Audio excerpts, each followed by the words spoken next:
So today we will walk through an item analysis of the Module 3 assessment, your first attempt. You'll notice the average score was 3.16, a little lower than where we'd like. Normally we'd like it somewhere in the 3.5 range for a 5-point test, around 70%. According to the discrimination algorithm, which again does not account for mastery learning, there were a few questions that were identified as poor or cannot calculate questions because students all answered in a similar manner with very little discrimination between their answers. That would tend to indicate that everyone got it right or everyone got it wrong. And this first one might be one of them. So we'll get to that in a minute. In terms of difficulty, the algorithm scored most of the questions for the assessment: 18 medium questions, 2 easy questions, and 5 hard questions. So as long as we have a mix, and if there's a majority of questions they're in the medium criteria, then that's what we're shooting for. So we'll post the assessment reconciliation as soon as we finish this. I'll back out of the screen so we can post a second recording, and then we'll get back into our session today to begin a review of Module 4 material about analysis and mitigation. So without further ado, let's begin to review the assessment items that pose the greatest challenge for students. Good morning, Luke. How are you? Good morning. I'm doing good.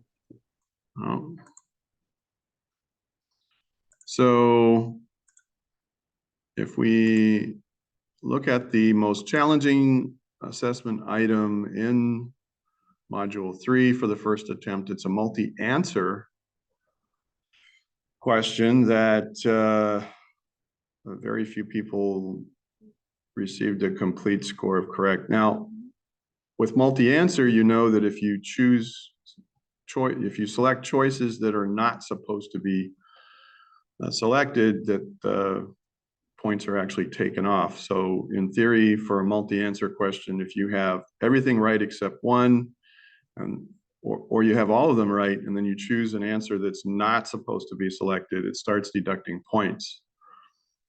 The question reads: you are hired to perform routine, informal, private forensic activities with an IT department to support the development of the strategic plan. So this is kind of like a consulting courtesy kind of thing. During your scope of work, you're inspecting a live system while an employee is away at an afternoon meeting and discover that child pornography is stored on the system hard disk. Now that's a showstopper right there. That's an all stop. Select the items below that are required of a professional, ethical, and certified forensic investigator. Now, when I say certified forensic investigator, you may or may not know, but if you're ever caught in a situation where it's clear that you did not conduct your affairs in an ethical or professional manner, there are some certifications that have standards, and when you consent to take the certification exam, you agree to those terms and conditions, and they can revoke your certification, right? So that's something that can happen. Just thought I'd mention that. So the answer choices that should have been selected include: secure the area to prevent access by others that may compromise vital evidence. And this includes the IT department, right? Promptly contact administrative and legal stakeholders to secure a proper warrant, because what we're doing here is a tipping point. We have to get into some very sensitive areas about personal information in order to be able to continue the data acquisition, and the data acquisition can be invalidated if you seize evidence improperly. You know this, if it's just plain evidence, never mind digital evidence, you can be disqualified. You provide initial findings to law enforcement to initiate a criminal investigation. you have to do that. You have to tag in law enforcement. Whenever you see child pornography, you are required to report it. And if you do not report it, you can be sent to prison. Report it. Okay. Report it. Yeah. The two answer choices that were inappropriate, this last one is a no-brainer. Include artifacts of the digital evidence in a formal report recommending legal action. That would be a jail sentence for you. You can't report child pornography to the leadership of the organization that hired you for consultation. That's a felony offense and it's egregious and serious. And if somebody says, yeah, well, file the report and we'll take care of law enforcement, your answer is, with respect, we had a service agreement and a contract, and in the fine print in paragraph 3, subsection A, it strictly states that should any of the following be discovered during the scope of service at this organization, we will loop you in as we contact law enforcement, period. No president, no lawyer, no nothing is going to stop you from reporting child pornography. And every now and then you'll have lawyers that get stupid because they don't understand forensics or they don't understand technology. And they certainly understand the law, but there are some hard stops, and this is one of them, okay? Consult with the Human Resources Department to determine if such content violates policy. I'm quite certain that if they have a not safe for work NSFW policy or acceptable use policy, that child pornography would be considered. That's a non-answer. You wouldn't want to check the local policy. The law has been broken. It's not a matter of practices and policies and procedures at an organization at that point. Any questions about this item? Okay, moving right along. The next item that posed a challenge for students in Module 3 was a multiple choice question. It reads, what method could a user with average skills use to prevent viewing of data? So you have plain data on the screen, and quite often, if you're, I don't know if I have any pictures. Do I have any pictures in here? I don't think I do. I was going to say, let's see if we got some in here. Oftentimes viewing includes, like images, right? So if a file appears, a thumbnail image for graphics in particular, right? Pictures would appear. So an average user wouldn't want the thumbnail of a picture or a screen capture that's embarrassing to appear. So they could change the attribute so that it's hidden, right? And I think that's probably one of the answers here. Or they could try to encrypt, right? EFS file or directory encryption enabled through the advanced options. There's nothing in the question that suggests that EFS is an option for half of the Windows machines and other machines in the world. EFS is not even available. Setting NTFS permissions to deny full permissions to everyone to prevent viewing.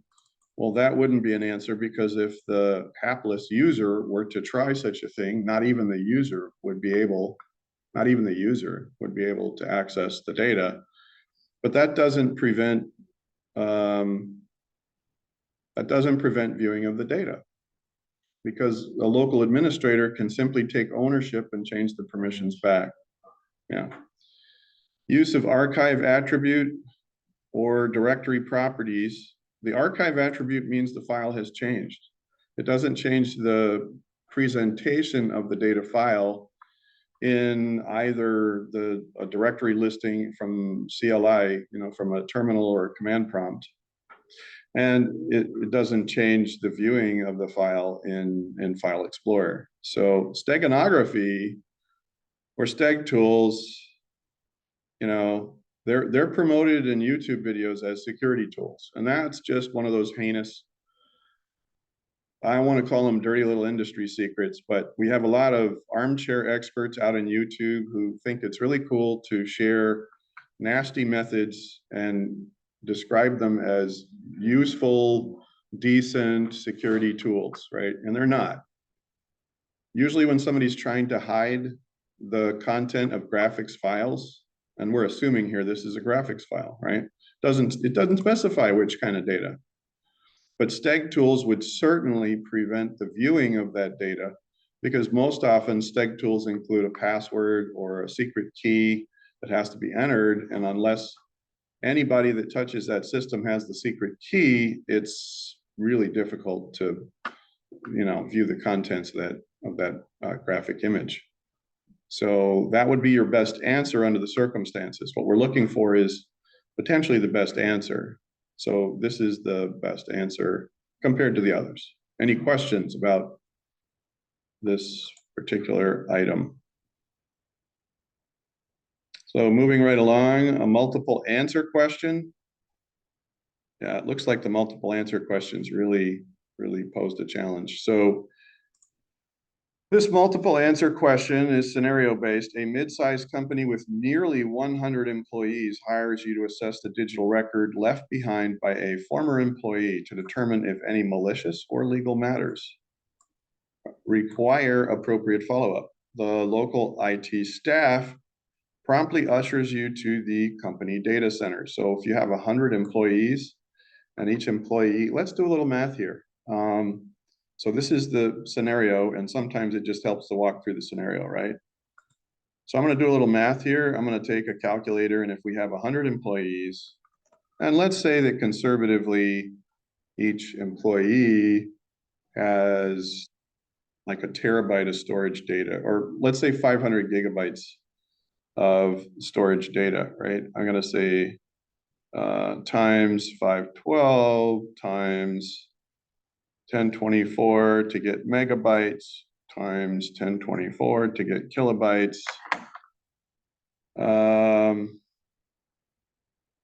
Wow, that's like 53 terabytes.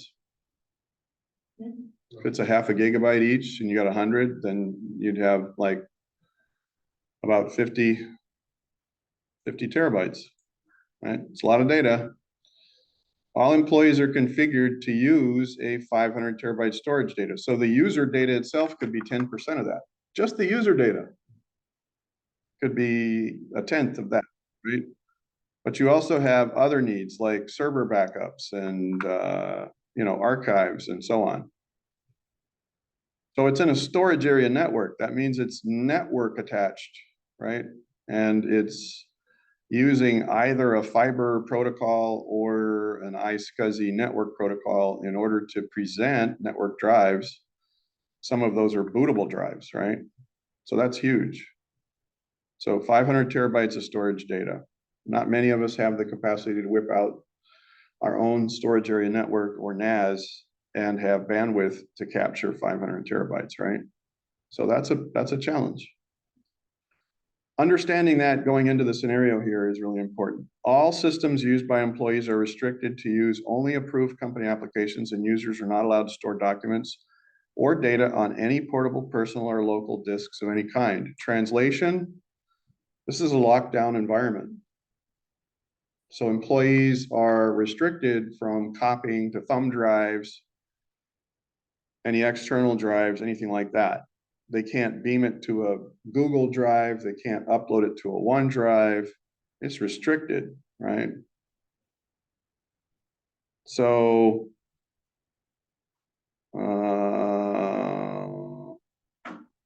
something wrong with this question.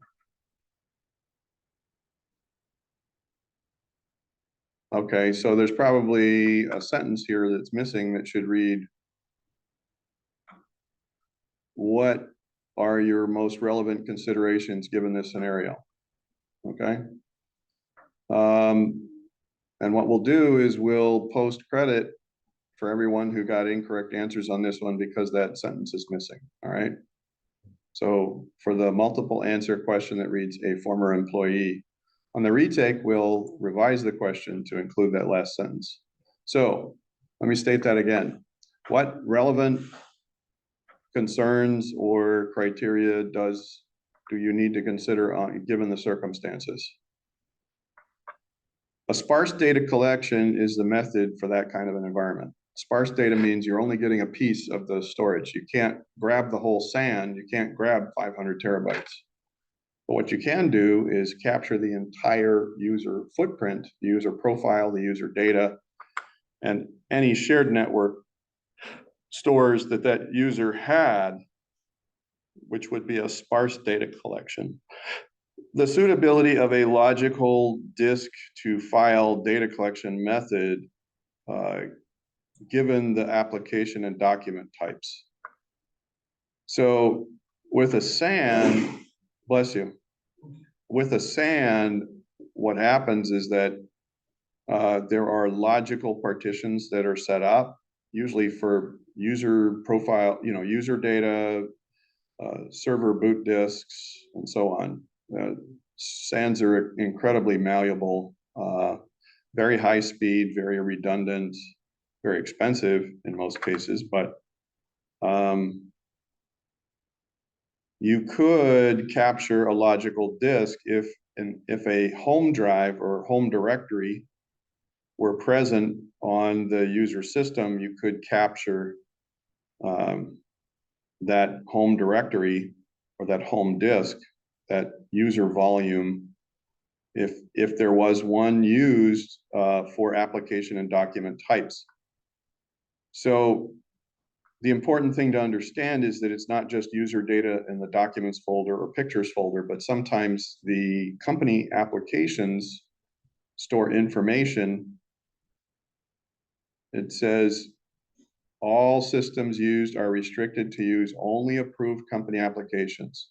So you have the user data, and then you have the application data that's stored elsewhere. And that implies that where the applications are stored, that's in the program files directory, typically, but it could be in other directories on server disks and so on. So you may be able to capture, depending on the size, the application data, depending on the application and where that data is stored.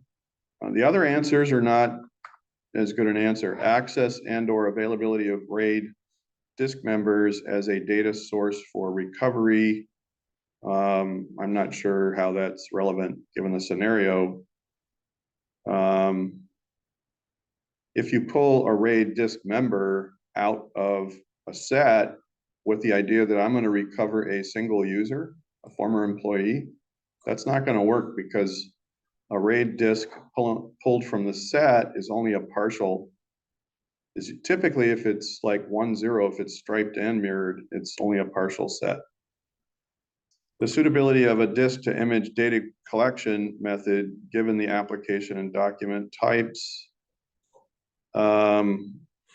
Physical disk to image, when we say disk, without using the word logical, we're talking about the physical disk. That's not going to work. Disk to disk is not going to work, because you're dealing with a SAN, and the size of the disks are likely very large. So logical disk to file collection is probably the best method, and you're dealing with sparse data collection methods. Any questions about this item in particular? I will go back in after the class and go ahead and modify this and post credit for anyone that got incorrect answers. I would still like you to reconcile this though, okay? So if you got this wrong. All right.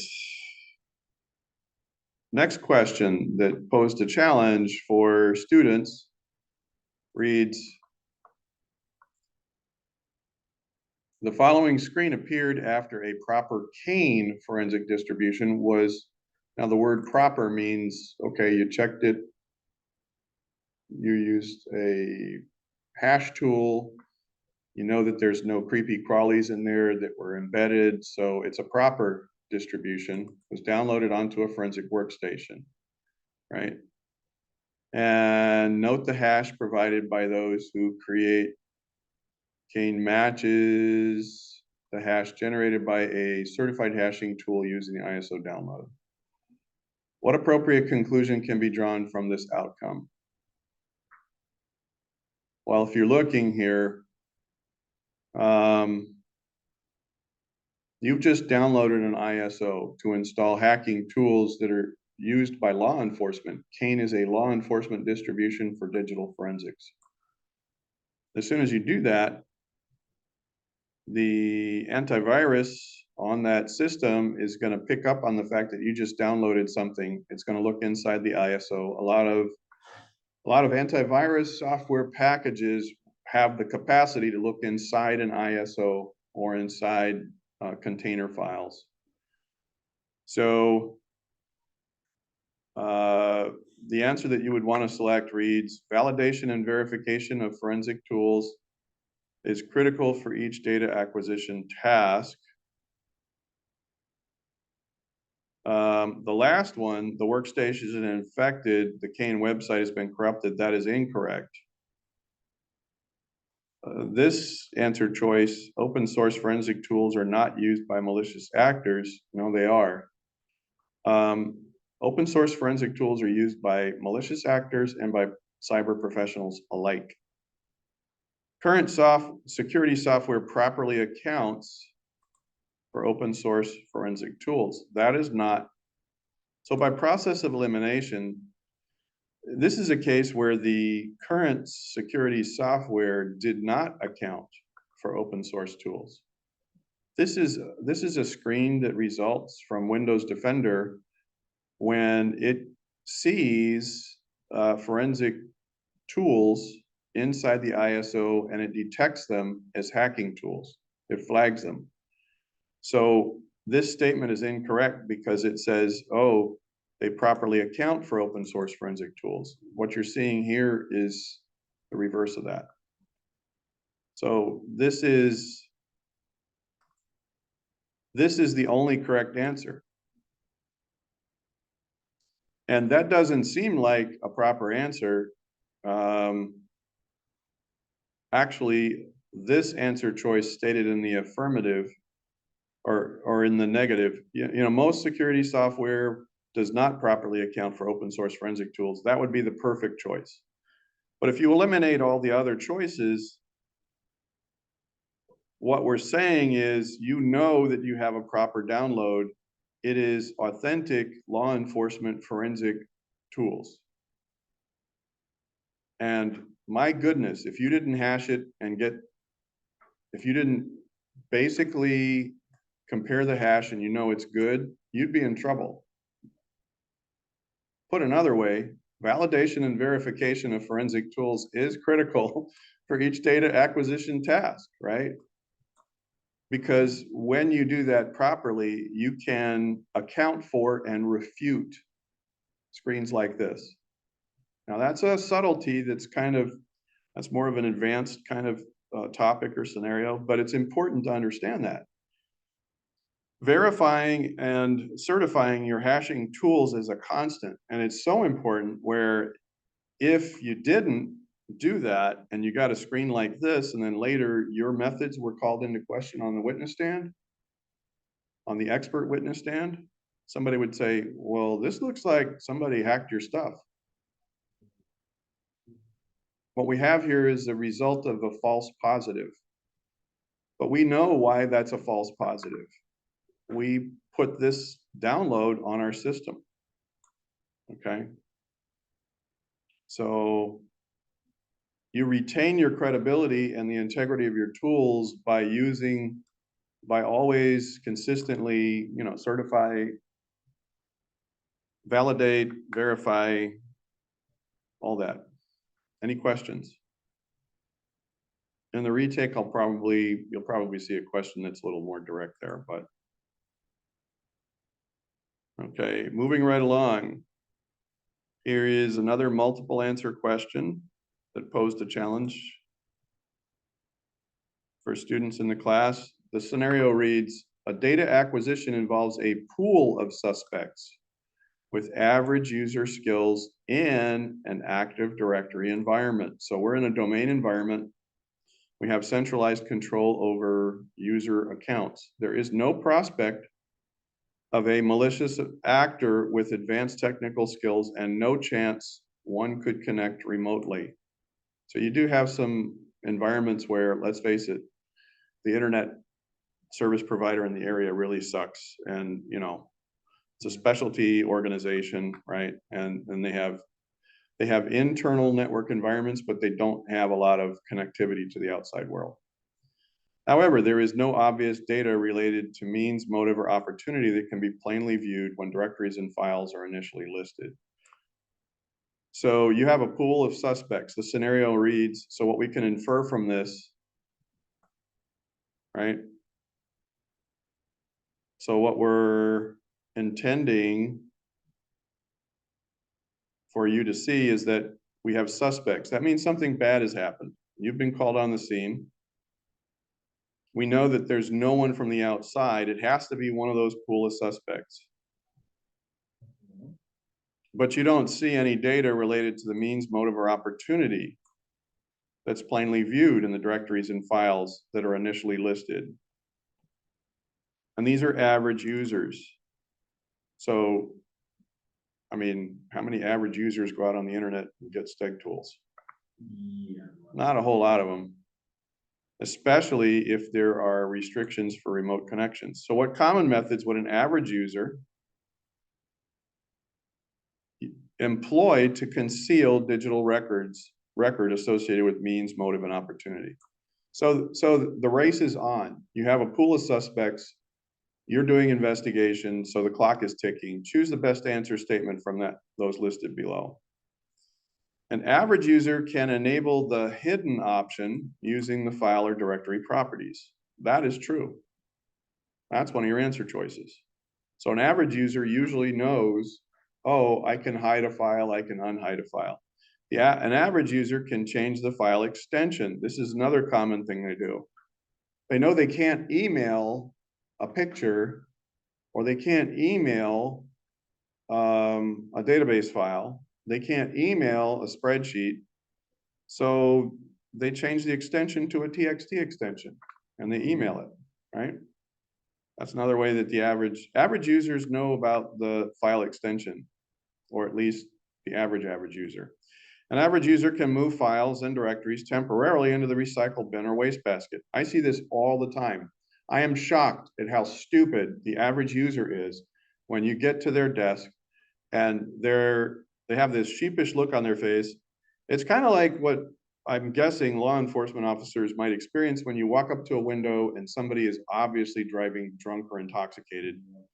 And they roll the window down and a cloud of smoke, you know, ganja smoke rolls out of the window, or a wave of alcohol on the breath, you know, rolls out the window. Is there a problem, officer? You know, it's like, there's nothing like a stuffed recycle bin. It's just like perking up the ears on a big dog, but strangely enough average users under the gun in a pinch, if they're in a hurry, their first instinct is to delete, but they don't always empty the wastebasket. And if it's really important to them, they're hoping that you don't have the time to look in the wastebasket. So that's what they're hoping. Yeah, that's what they're doing. So they want to go back, yeah. And they want to just what? Restore from the recycle bin, right? So an average user can open a command prompt and access alternate data streams. That's more of an advanced method. An average user can check encrypt content in advanced properties. Now, encryption options are not the first layer of attributes. You have to go deeper to use encryption, and you have to know some things or have access to some things. Depending on this environment, there may or may not, we don't know how big this is. Oh, but it is an Active Directory environment. So yeah, they can check encrypt content, and that is plausible, but that's not your normal user. Your normal users are going to try to change the, your normal users are going to try to change the I mean, if they're in an Active Directory environment, the odds are pretty good that somebody left the company. Oh, their stuff is still encrypted. No problem. The domain admin comes along and unlocks their stuff, right? So encryption is also not a good option because in a domain environment, if people are using EFS and they know about it, it doesn't protect anybody from accessing anything. Not like hiding a file or deleting a file, right? Any questions about this item?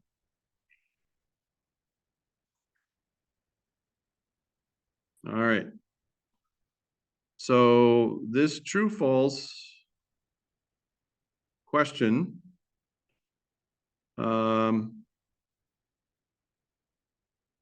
like 40% of the class or 33, a third of the class had problems with this.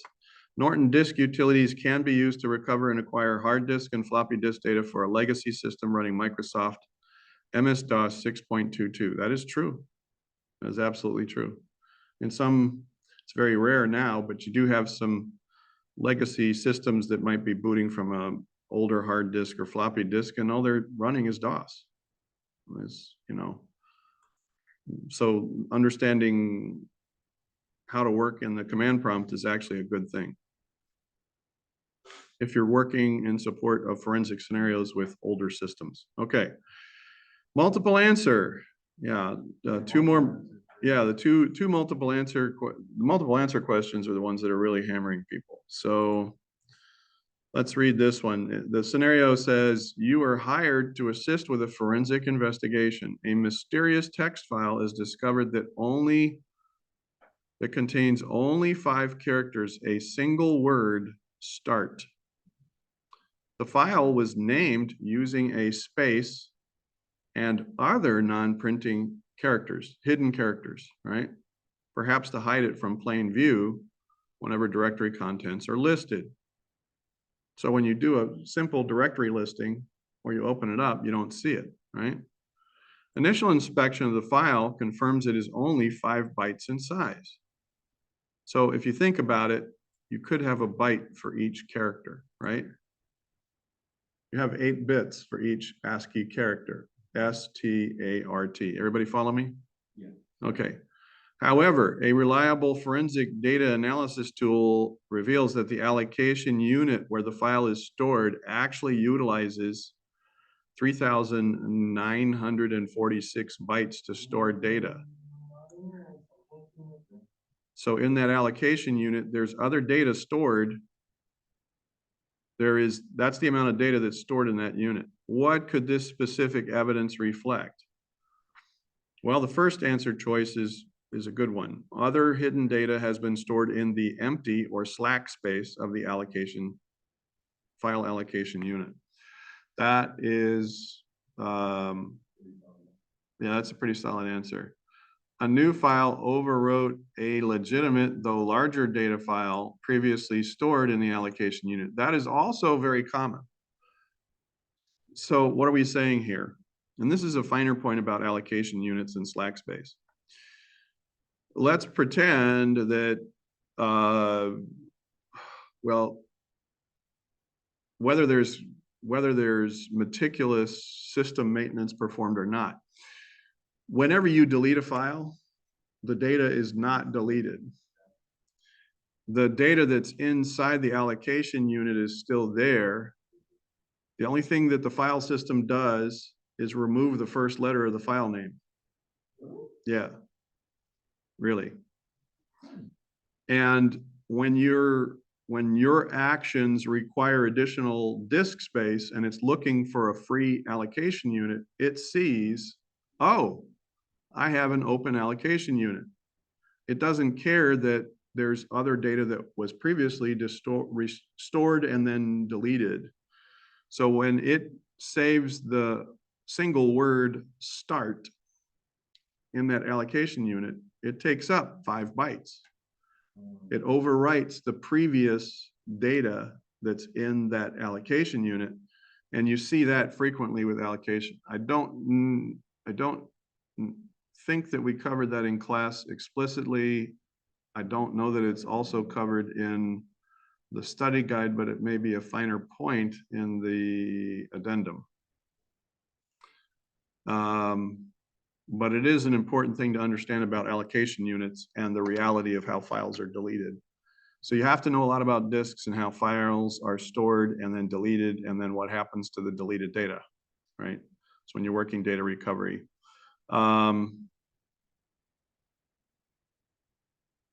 Okay, let's look at the other ones. An alternate data stream was used to store hidden data inside viewable data. That would be true if you saw that it was much larger in size when you list the file. Okay, so let's talk through this. If you use alternate data streams to hide a data file inside a small data file,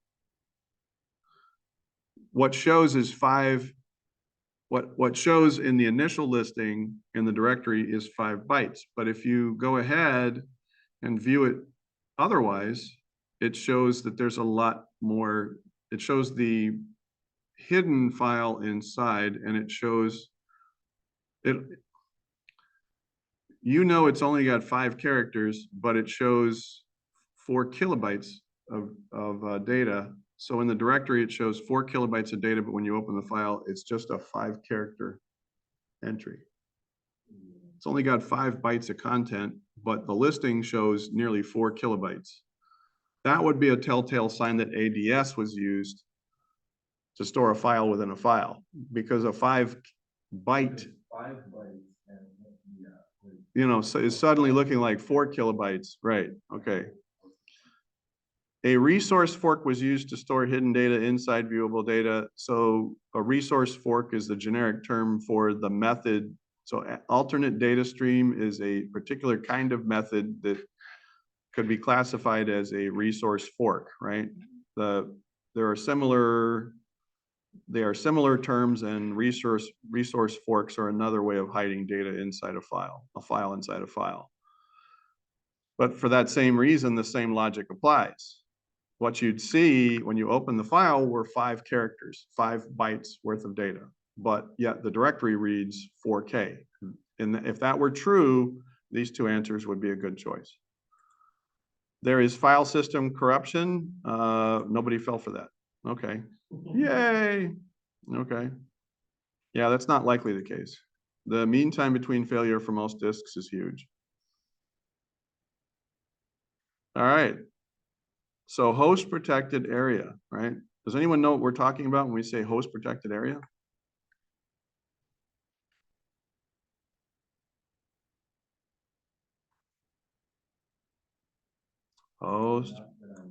Host protected area.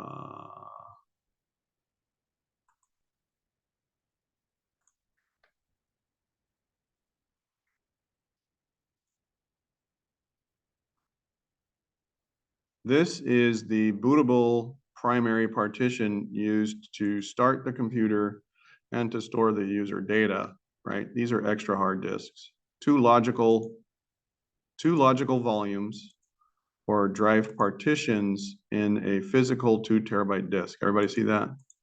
That's an extra. This is a 1 terabyte disk. If I just format the 1 terabyte disk, there are areas of the disk that are protected by the host that do not have a drive letter. Okay. Host protected area of the disk. That means that the host meaning the system. This is a system partition. Host, if you convert the word host to system, that's what that is. Okay. Choose the best answer statement from those listed below. Older physical hard drives from a data acquisition include significant HPA disk memory. Now, what you just saw on my screen was the typical host protected area. Only a few hundred megs, not gigabytes and gigabytes. So what we're saying is that we have an older disk drive and it's huge. The host protected area is huge. In this case, it is suspected that hackers with advanced technical skills have hidden malicious code to ensure the HPA is part of the capture. Which tools should be avoided? Okay. So what you want is a specialty disk acquisition tool Yeah, you want a specialty acquisition tool that's going to grab the entire physical hard disk. Does everybody understand what I'm saying? If you're using Linux DD or Linux DCF LDD, I'm going to double check my facts on this. Basically, what you're getting is a capture of the logical disk, but that doesn't guarantee that you're getting everything that's on that physical hard drive. So does that mean you can't? Well, all right. So I'm going to double check my facts, but typically if you have a logical volume and you want to capture the logical volume in its entirety, Linux DD, DCFL DD is something else, I think. That's not, but Linux DD, I'm gonna go back there and make sure that this is not an incorrect correct answer. But by and large, you'd be better off using a specialty tool to and the question reads, which tools should be avoided, right? So I'll go back and double check this one, but you want the entire physical disk. That's what you want. You want a tool that will guarantee that what you've captured is the entire physical disk. And that's the answer. Any questions so far?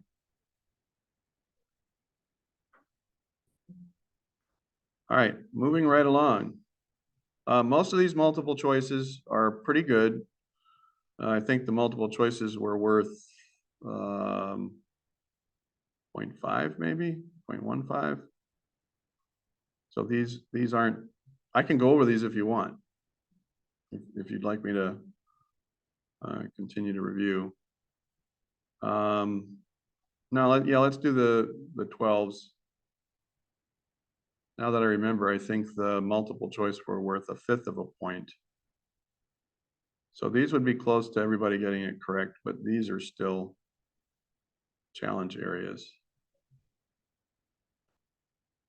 Okay. Multiple choice question reads, you were nearly finished with your data acquisition on an active system when a power outage unexpectedly blacks out the system. You previously captured and verified the first 3 groups of volatile data in descending order. So this has to do with the order of precedence for live acquisition. And you know, the immediate stages or the first stages of data acquisition involve the volatile data, but then after a point, you're no longer volatile. Does everybody know what I'm talking about? So you were nearly finished with your data acquisition on an active system when the power outage unexpectedly blacks out the system. You previously captured and verified the first 3 groups of volatile data in descending order and captured 2 full physical disk images using 2 different forensic tools. To assess the effect of the power outage and to document the integrity of your own investigation, you were directed to capture a backup copy of the Windows registry. Which tasks do you perform to accomplish this task? That's the answer. So you just want to make sure that you didn't have some scrambled egg. And so this is there could be any number of scenarios where you want to check the dipstick and make sure you have a valid copy of the Windows registry. I just chose a power outage as a notional scenario. It's maybe not the best scenario, but it happens. You want to make sure that okay, so you get full disk copies of the image, but while you have access to the live system, you might want additional copies or backup copies of the Windows registry, right? Put another way, you may do a whole disk capture, right? But there are cases where you want extra copies of some of the live artifacts or current state, right? Like the page file or the registry. And if in this scenario, you can tell that the live interest is significant, right? So somebody went to the trouble of capturing the live volatile data And what you're getting is extra copies of things. The other answers are bogus. You don't extract, you don't use recall. Recall is used for memory, I think. Sysinternals, that's not true. You don't use sysinternals to analyze the registry. And those are bogus answers. Any questions about this item? No, there's 6. There are 6.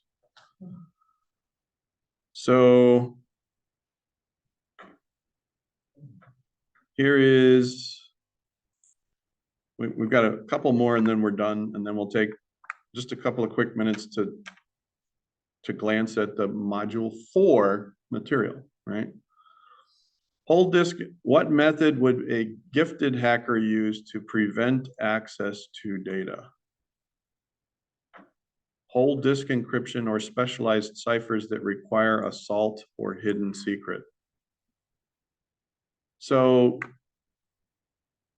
let's say you have whole disk encryption, but tech support, the IT staff, the information security team, they have access to the related ciphers. Well, they can decrypt the whole disk, right? You can decrypt a TPM protected disk if you have the recovery codes. But if you have a whole disk that's encrypted and it requires what's called a salt or specialized characters as a part of the encryption algorithm, well, that's a lot more sophisticated, and it's and see the scenario reads a gifted hacker, right? So a gifted hacker, that's really tough. Enabling encrypt contents to secure data. Any domain admin can uncheck that box. So, and if that reference is a direct reference to EFS, and EFS is valid for Windows Pro and for Active Directory environments, okay? Setting NTFS permissions to deny full permissions to everyone. Well, that wouldn't stop you if somebody could take ownership. A member of the administrator's account on that system could take ownership of the file, and after taking ownership could modify the permissions and remove that. So that wouldn't prevent anybody. Use alternate data streams from a command prompt using run as administrator. Question: in your assignment with ADS, could you still see the other hidden file and the contents of the other file? Yes or no? No, because it's in. But if you knew the method, Yeah. and then you learned how to get, you know, if you're using the method, people who use the method learn how to get their hidden data out. And if you're aware of how the method works, then anybody who's aware of the method can use it to open it up, right? So that wouldn't prevent people to access the data. It would be a nuisance and there'd be extra steps, Yeah. but It's trivial, but once they do it, now they're in it. right. Right. Okay, we only have a couple more. And then 3 to 5 minutes on module 4. So we're down here. Network forensic tool. And this one. So these are our last 2 items here and here. Now, the true false cannot calculate. Everyone got these correct. Okay. So that's why they're flagged the way they are. And if anybody wants to review any of the items south of here, just let me know. All right, so these last 2.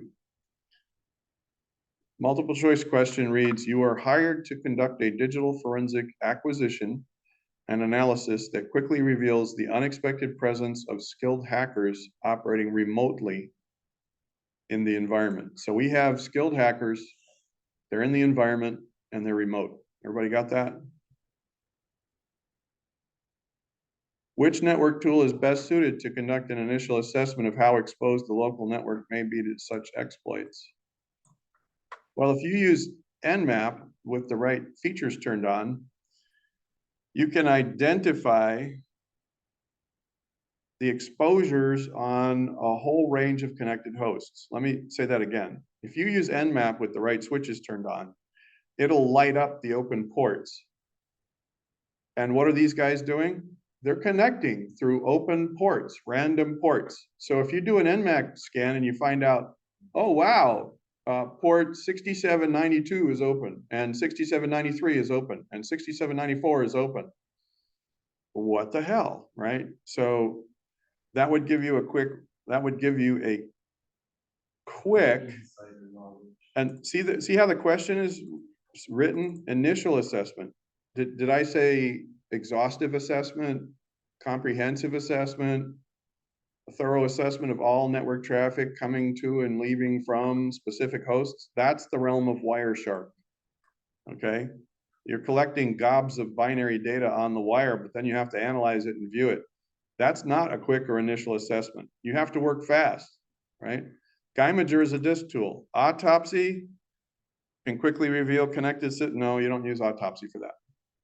Okay. Anyone have any questions about this answer? If you need a quick assessment to get a beat on, okay, where is the heavy bleeding happening? Let's control the heavy bleeding first. Nmap is a great tool for that on a local network. And you're going to find out in the last module, time permitting. All right, so the last multiple choice question, too many service hosts, right? SVC host. Does anybody know what I mean by SVC host? It says task manager, right? So you were hired as a forensic expert to perform a courtesy audit of systems at a business. You're inspecting new Windows systems. These are brand new Windows systems, but there are way too many service host entries listed, given the number and nature of installed applications. These are new systems. They've only got a couple of apps. You have 300 service hosts running. In particular, one service host listing is using almost 1/2 of the available system RAM. What open source diagnostic and forensic tool suite would provide additional details about the executables and API calls used by this active process? It's actually sysinternals. So this is kind of it's not that sysinternals is good for conducting analysis and forensics for bad software, generically. It's not technically, it's more classified as a support tool, but its features and functionality mean that it's really good for finding out where bad software is being bad. And that's the realm or scope of interest for sysinternals. Now, Kali, nobody chose Kali. Kane is law enforcement, FTK imager that has to do with disk acquisition. So that's not going to help you with running process. Everybody understand? Any questions? Wait, you said Kane is for what? Kane is law enforcement. Oh. It's like the Kali for law enforcement. Okay. So basically, like Kali is who. So then if Kane is like the law enforcement version of Kali, then is Kali like the entrepreneur one? Is it just for like any normal forensic expert who's not like officially doing it? So the question was, is Kali more of a generic or general tool set open source if Kane is dedicated to law enforcement? I think a good way to answer that question is Kali is suited for a wide range of forensic and hacking interests, not just forensic, but hacking also, penetration testing and so on, vulnerability assessment. So you could say that Kali is a global tool suite. It's more general. Kane would be more focused on data acquisition with law enforcement. So Kali would have more general purpose utility, I guess would be a good, does that answer your question? Okay. So here is module 4. And basically it is not a very long module, but it's an important module. And the thing that I want you to understand is that If you've done your acquisition correctly, then the forensic analysis, you're in a good place to perform the forensic analysis. And I know that we've stated this previously, but I want to state this now again as we take up module 4. Digital forensic by nature is iterative. Iterative means cyclical or in cycles, right? So you acquire a bunch of data. Let's say that this is your first capture of data, and now you're performing digital analysis. The analysis uncovers OMG, right? WTH, I'm using H instead of F, right? Okay, wow, it looks like we have an additional concern in this area with this application on this system in this storage media, right? You glean information that often leads to more work in earlier stages of the digital forensic process. You may discover, based on the forensic analysis, that you have to go back and perform an acquisition on a completely unexpected system, on a totally different connected device, because the results, and that's what your initial reporting is about, right? So if you discover things with your analysis, the important thing to understand is that those outcomes need to be framed in an understandable manner in an initial report. And then oftentimes there's additional action or mitigation. The low-hanging fruit, if you will, of forensic analysis, the first round of forensic analysis, is validating you got it all, or validating, Houston, we have a problem. You've snagged the thread, the yarn of a sweater, and it's starting to unravel. And you begin to understand, wait a minute, this runs a lot deeper. Wait a minute, there are other participants. There are other culprits in the mix. There are other, willing participants or unwilling participants. Your initial reporting helps helps you refine your work, right? Now, what about the mitigation piece? Oftentimes when you're working analysis, you gain ultimate insights into who done it, but then more importantly, how, where, what did they do, how did they do it, what was their method. You get better detail on the things, and that allows you to cycle around and work. Your initial report should inform next steps. Now, I could say final report, but that wouldn't be realistic. It wouldn't be consistent with what happens in the real world. Usually with forensic analysis, if you do that, you find out, okay, this is what we have to do to keep it from happening again, or this is what we have to do because now we have new threads, new interests, new suspicious activities on other systems. So you're going to work some fixes in the process to prevent recurrence, but you're also going to pivot and deal with loose ends or extend the investigation in a fresh direction. What I want you to understand is that forensic analysis is iterative, and often it is a cyclical process, and your initial reporting often leads to extending the investigation, which could mean going back and acquiring more data. So now you're back in acquiring data, except you're on a different device, different connected device, or someone else's system, right? Or on a server in the data center, right? And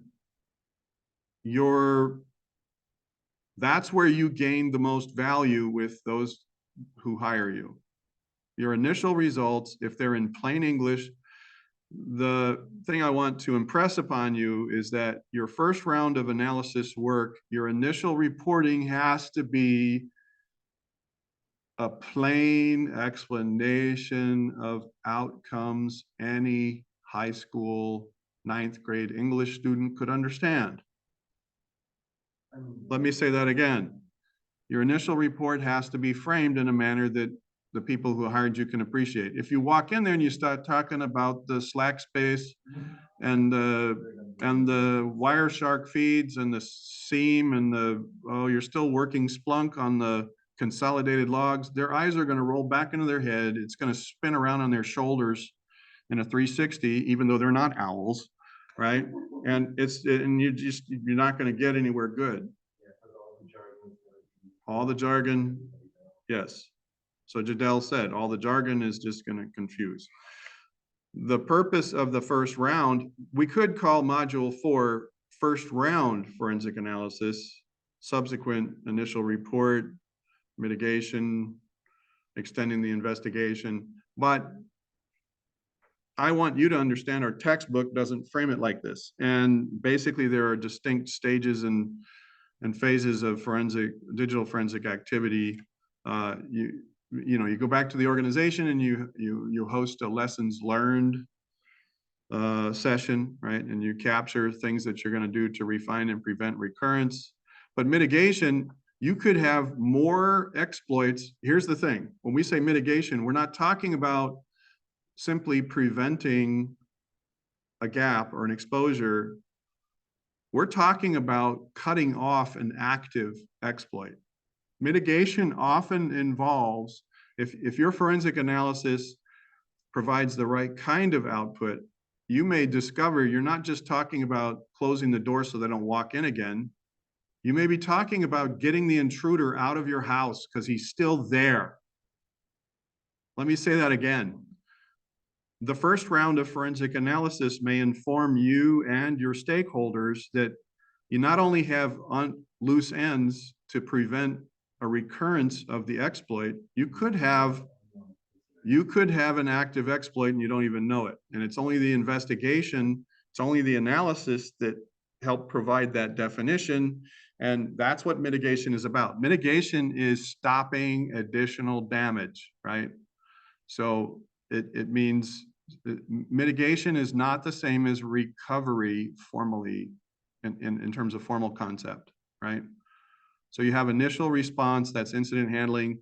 Then you have to stop the heavy bleeding, right? That's mitigation. We don't want it to spread. We don't want the wound to continue. We don't want the exploit to keep it's just bad.